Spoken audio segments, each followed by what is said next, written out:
Hi good morning friends. చూసారా అండి fashion fruits చూడండి ఎంత బాగా పండాయో అన్నీ ఎంత బాగా పండాయో చూసారా అండి.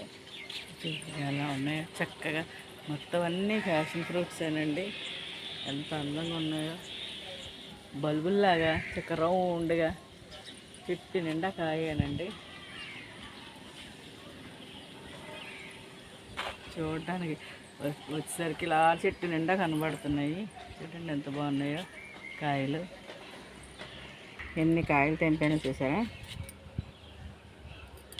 ఇంకా ఉన్నాయండి, చెట్టుకి 5-6 కాయలు ఉన్నాయి, పండుతున్నాయి. ఇది కింద పడిపోయింది అందుకే ఇలాగుంది. ఇవన్నీ చెట్టు నుంచి తెంపానండి. ఎంత బాగున్నాయి చూసారా, చక్కగా ఉన్నాయి. ఇది జ్యూస్లో వేసుకొని జ్యూస్లో కలుపుకొని తాగితే క్యాన్సర్కి, షుగర్కి, బీపీలకి చాలా మంచిదండి. కాయ మనం ఇది కట్ చేసుకొని నిమ్మకాయలాగా ఇది కట్ చేసుకొని దీన్ని లోపల వాటర్ గుజ్జు ఉంటుంది. మనం షుగర్ లేని వాళ్ళు పంచదార వేసుకోవచ్చు, బెల్లం వేసుకోవచ్చు. వేసుకొని వాటర్లో చక్కగా కలుపుకొని తాగండి. Thank you friends.